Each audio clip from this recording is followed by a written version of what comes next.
अवधूत चिंतन श्री गुरुदेव दत्त तुम्हा सगळ्यांचं माझ्या चॅनलमध्ये खूप खूप मनापासून स्वागत. तर आजच्या व्हिडिओमध्ये आपण ऐकणार आहोत की दत्त जयंती कधी साजरी करावी, कशी साजरी करावी. दत्त जयंती आणि पौर्णिमा एकाच दिवशी आहे का? तर हो, दत्त जयंती आणि पौर्णिमा एकाच दिवशी आहे आणि त्या दिवशी मार्गशीर्ष पौर्णिमा असल्याने भगवान विष्णूंची कुठली सेवा करावीत जेणेकरून आपली माता लक्ष्मी आहे तिचा वास अखंड आपल्यावरती राहील. आणि भगवान विष्णूंची जी पत्नी आहे ती महालक्ष्मी आहे. तर त्या लक्ष्मीची कुठली सेवा करावी किंवा त्यांचे जे मंत्र आहेत ते कसे आहेत किंवा कोणते आहेत ते आपण आजच्या व्हिडिओमध्ये बघणार आहोत. याच्यासाठी व्हिडिओ कंटिन्यू बघत राहा, ऐकत राहा. चला तर मग वेळ न घालवता व्हिडिओला सुरुवात करूयात. तर मी पल्लवी स्वागत करते तुमचं पुन्हा एकदा व्हिडिओ सुरू करत असताना. चला तर मग दत्त जयंती कशी साजरी करावी. तर बघा, तुमच्या घरात दत्ताचा फोटो आहे किंवा दत्ताचा फोटो नसेल, मूर्ती आहे किंवा दोन्हीही असेल तरी चालेल. तर तुम्ही दोन्हीलाही हार घाला आणि त्यांना जे अत्तर आहे ते अत्तर खूप प्रिय आहे. स्वामींनासुद्धा तेवढंच अत्तर प्रिय आहे, हिना अत्तर. तर ते अत्तर लावून घ्यायचं आहे, त्यांना गंध लावायचा आहे, सुगंधित अगरबत्ती लावायची आहे आणि दिवा लावायचा आहे. अर्थातच त्या दिवशी आपल्याला दत्त महाराजांची जो आहे फोटोचा अभिषेक काय करता येत नाही, पण आपली जी पितळेची मूर्ती आहे किंवा इतर धातूची जी मूर्ती आहे त्याचे आपल्याला अभिषेक करायचा आहे. दत्त महाराजांच्या मूर्तीचा किंवा स्वामी समर्थांच्या मूर्तीचा सुद्धा अभिषेक करायचा आहे. कारण की दत्तगुरू काय, स्वामी काय एकच आहेत, ते शेवटी आपले गुरुच आहेत. दत्त महाराजसुद्धा स्वामींचाच अवतार आहेत. तर त्यातलंच म्हणजे बघा, तुम्ही त्या दिवशी तुम्हाला पंचामृताने आपली जी दत्ताची मूर्ती आहे तर त्याचा अभिषेक करायचा आहे. बघा, पंचामृतामध्ये काय येतं? दही, दूध, गोमूत्र आणि गंगाजल, त्याचबरोबर आणि मध, हे पंचामृत आपल्याला एकत्र घ्यायचे आहे. आणि याचं आपल्याला त्यांना आंघोळ घालायची आहे, अभिषेक घालायचे आहे.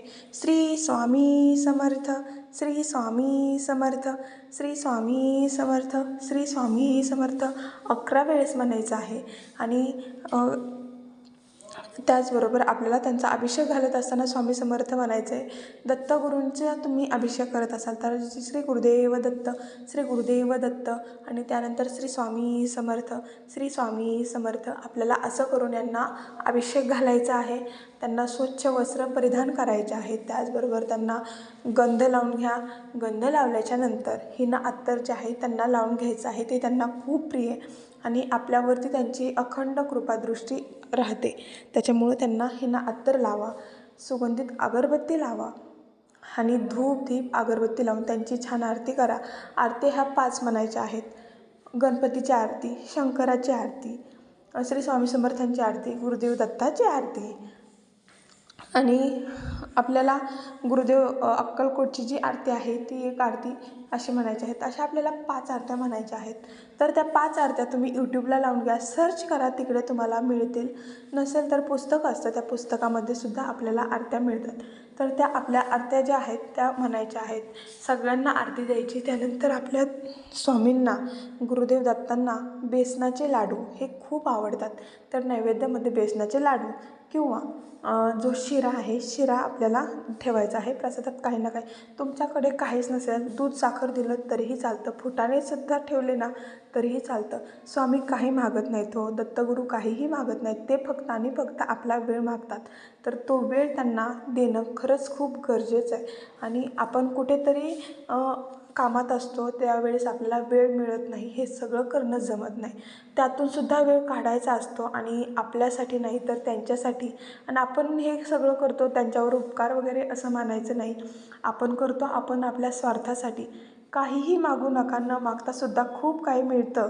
आणि तुमच्या ज्या इच्छा आहेत त्या तुम्ही मनातच ठेवा किंवा त्यांना सांगा की तुम्हाला काय पाहिजे. नाही सांगितलं तरीसुद्धा ते खूप काही देऊन जातात. आपण 1 पटीने जर का त्यांची सेवा केली तर ते 1000 पटीने, लाख पटीने आपली ते सेवा पूर्ण करतात. जे आपल्यासाठी योग्य आहे तेच आपल्यासाठी ते घडवतात. जे अयोग्य आहे, आपल्याला कळत नसतं आपल्यासाठी काय योग्य आहे काय अयोग्य आहे, पण ते जे काही योग्य आहे तेच आपल्याला देतात. कधीकधी आपण जे आपल्यासाठी चांगले ते मागत असतो, पण आपल्यासाठी जे चांगलं नाही हे त्यांना माहीत असतं, म्हणून ते आपली इच्छा नसतात पूर्ण करीत. कधीही खचून जाऊ नका, स्वामी आहेत आपल्या पाठीशी. अशक्य ही शक्य करतील स्वामी. तुम्ही तारक मंत्राचा जप करा 108 वेळा श्री स्वामी समर्थ, श्री स्वामी समर्थ. शक्य असेल तर 1008 वेळेस म्हणा. हा दिवस पुन्हा पुन्हा येत नाही हो, वर्षातून एकदा.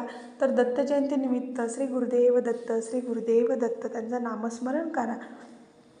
त्यानंतर आपल्याला जे आपलं मंदिर आहे, औदुंबराचं जे वृक्ष आहे, गुरुदेव दत्तांचं मंदिर आहे, तिकडे 11 फेऱ्या प्रदक्षिणा करायच्या आहेत. आणि औदुंबरालासुद्धा 11 फेऱ्या प्रदक्षिणा करायच्या आहेत.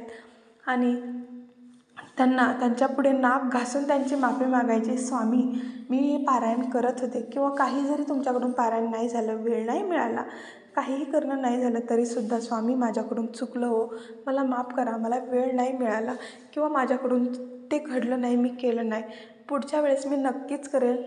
आणि जरी माझ्याकडून नाही झालं तर ते तुम्ही यशस्वीरित्या पूर्ण करून घेणार आहात हे सांगा स्वामींना.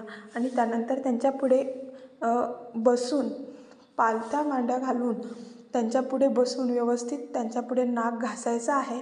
नाक कसं घासायचं हे तुम्हाला माहिती आहे, कारण आपण स्वामींचे भक्त आहोत. तर त्यांना मुजरा घालायचा आहे. आणि हे सगळं झाल्याच्यानंतर, स्वामी मी तुमची खूप आभारी आहे, तुमचे मनापासून धन्यवाद, तुम्ही आजवर मला खूप काय दिलं आहे.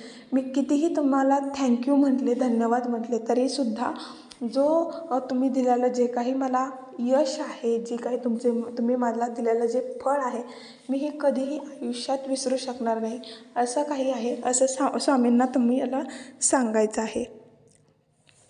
त्यानंतर तुम्ही मंदिरात काहीही दान करू शकता. काय दान करू शकता बरं? पिवळ्या रंगाचे वस्त्र दान करा. तुमची जर का खूप चांगली परिस्थिती असेल तर तुम्ही धान्यसुद्धा देऊ शकता. काय द्याल? 1 किलो गूळ, 1 किलो तांदूळ, 1 किलो गरा, 1 किलो मुगाची डाळ, जे तुम्हाला द्यायचं आहे, तेलाची 1 पिशवी, असं तुम्ही दान करू शकता. मी तर म्हणेन, पैसे जर का देत असाल तर ते दानपेटीमध्ये टाका, ते सुद्धा देवासाठीच उपयोगी येतात. पण तुम्ही जर का अन्न दिलं, अन्नदान केलं, तर अन्नदानापेक्षा श्रेष्ठ असं काहीच नाही असं मानलं जातं. कारण की भुकेलेल्यांना अन्न द्या, तहानलेल्यांना पाणी द्या, असं लिहिलेलं आहे. उघड्या नागरांना वस्त्र द्या, असं संतांनी लिहून ठेवलं आहे.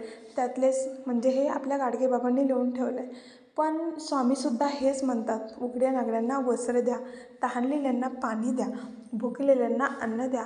असं बरेच काही नियम आहेत, ते तुम्हाला पाळायचे आहेत. भले तुम्ही एक वेळ उपाशी राहा, कारण तुमचं खरंच खूप चांगलं आहे, तुम्ही भाग्यवान आहात की तुमच्याकडून काहीतरी चांगलं घडतं आहे. पण समोरचा जो व्यक्ती आहे त्यांना तुम्ही लाताने ढकलू नका. लाताने म्हणजे तुम्ही त्यांना उपाशी पोटी लावून देऊ नका. उद्या जर का तुमच्या घरी कुणी आला तर त्यांना उपाशी जाऊ देऊ नका. कदाचित ते स्वामींच्या रूपात तुमच्याकडे येऊ शकतात. तर त्याच्यासाठी आपल्याला हे सगळं करायचं आहे. तर श्री स्वामी समर्थ. अवधूत चिंतन श्री गुरुदेव दत्त. त्याचबरोबर उद्या आहे मार्गशीर्ष महिन्यातली पौर्णिमा. तर ह्या दिवशी तुम्हाला बघा, माता लक्ष्मीची पूजा करायची आहे. आपल्या घरात विष्णू सहस्रनामाचं पठण झालं पाहिजे. आणि माता लक्ष्मीचा एक मंत्र म्हणायचा आहे, जो भगवान विष्णूंना खूप प्रिय आहे. दोघं एकमेकांचे म्हणजे प्रिय आहेत ते त्यांना, म्हणजे ते पती पत्नी आहेत. आणि माता लक्ष्मीचा जो मंत्र आहे, जो भगवान विष्णूंचा मंत्र आहे, ओम नमो वासुदेवाय नमः, ओम नमो वासुदेवाय नमः, ओम नमो वासुदेवाय नमः. या मंत्राचा जप 108 वेळा करा, 11 वेळेस करा, काहीही फरक पडत नाही. म्हणजे 11 वेळेस केला तर खूप चांगलं, 108 वेळेस केला तरी खूप चांगलं. पण तुम्हाला त्याचबरोबर दत्त महाराजांची सुद्धा सेवा करायची. आणि आपल्या घरात धन लाभो, यश, सुख आणि समृद्धी, शांतता, घरात सगळं छान वातावरण हो, याच्यासाठी आपल्याला माता लक्ष्मीची सुद्धा तेवढीच पूजा करायची आहे. माता लक्ष्मी आपल्या घरात जर का सुखाने नांदत असेल तर कशाचीच कमी पडत नाही. पण त्याच्यामुळे आपल्याला भगवान विष्णूंची सेवा करायची आहे. आणि माता लक्ष्मीला सुद्धा आपण हळदी कुंकू, जे त्यांना सुवासिक जे अगरबत्त्या आहेत गुलाबाच्या, ते त्यांना लावायचे आहेत. धूपदीप त्यांचीसुद्धा पूजा करायची आहे. कुठल्याही देवाला विसरू नका. लक्ष्मीसुद्धा आपल्याला तेवढीच आवडते आहे. स्वामींचंसुद्धा एक रूप लक्ष्मी माताचं आहे, तुम्हाला माहिती आहे. तर त्याचप्रमाणे आपले स्वामी आहेत, लक्ष्मी माता आहेत, विष्णुदेव आहेत. तर विष्णू सहस्रनामसुद्धा म्हणायला विसरू नका. विष्णू सहस्रनाम म्हणा, स्वामींचे पठण करा. ओम नमो वासुदेवाय नमः. या मंत्राचा जप तुम्हाला करायचाच आहे. कारण की पौर्णिमा आहे, या दिवशी अभिषेक असतोच असतो आणि घरात सत्यनारायणसुद्धा असतं. तर सकाळी 6 नंतर पौर्णिमा आहे, तर परवा दिवशीच्या सकाळपर्यंत पौर्णिमा आहे, म्हणजे उद्या पूर्ण दिवसभर पौर्णिमा आहे. त्याच्यामुळे तुम्ही कुठल्याही वेळेत करू शकता, फक्त आणि फक्त दुपारी 12 ते 12:30च्या वेळेस हे सगळं आपल्याला करायचं नसतं. हे तुम्हाला माहिती आहे. स्वामींचा भिक्षेचा वेळ असतो आणि त्यावेळेस नाही करायचं. तर तुम्ही घरी आलेल्यांनासुद्धा विसरू नका. स्वामींच्या रूपात कोणताही देव येऊ शकतो, कुठल्याही माणसाच्या रूपात येऊ शकतो. त्यामुळे त्यांना तुम्ही कधीही विसरू नका. त्यांना कमीत कमी काही नाही द्यायचं तर जेवायला द्या आणि जेवायला दिल्याच्यानंतर एक ग्लास भरून किंवा तांब्या भरून तुम्ही पाणी द्या आणि 11 वेळेस तारक मंत्र म्हणा, स्वामींचं नामस्मरण करा. काहीही नाही जमलं तर फक्त आणि फक्त स्वामींचं नामस्मरण करा. माझ्या स्वामी भक्तांना मी खूप तळतळीने आणि मनातून सांगते, तुम्ही हे कराच करा आणि दिवसभर श्री गुरुदेव दत्त, श्री गुरुदेव दत्त, श्री स्वामी समर्थ, श्री स्वामी समर्थ ह्या मंत्राचं नामस्मरण करा. हे केल्याने आपला दिवस छान जातो. आपल्या मुलांनासुद्धा तेवढीच प्रगती मिळते आणि आपल्यासुद्धा कामात तेवढंच यश मिळतं. तर तुम्ही स्वामींना विसरू नका आणि गुरुदेव दत्तांनाही विसरू नका. ते सगळे एकच अवतार आहेत. लक्ष्मी मातासुद्धा एकच अवतार आहे. त्याच्यामुळे सगळ्यांना एकत्रित घेऊन आपण आपल्या देवासाठी काहीतरी करायचं आहे. देवासाठी म्हणण्यापेक्षा आपण आपल्या स्वार्थासाठी काहीतरी करतो, हे मला सांगायचं आहे. तर आजचा हा व्हिडिओ तुम्हाला माहितीपूर्वक वाटला का? वाटला असेल नक्कीच सांगा. कमेंटमध्ये स्वामींचा जयघोष करा. भरपूर कमेंटमध्ये स्वामींचा जयघोष असू द्यात. श्री स्वामी समर्थ, श्री गुरुदेव दत्त. आणि आपल्या आयुष्यात कोणी ना कोणी गुरु पाहिजेच. आम्ही तर स्वामींनाच गुरु मानते. तर श्री स्वामी समर्थ.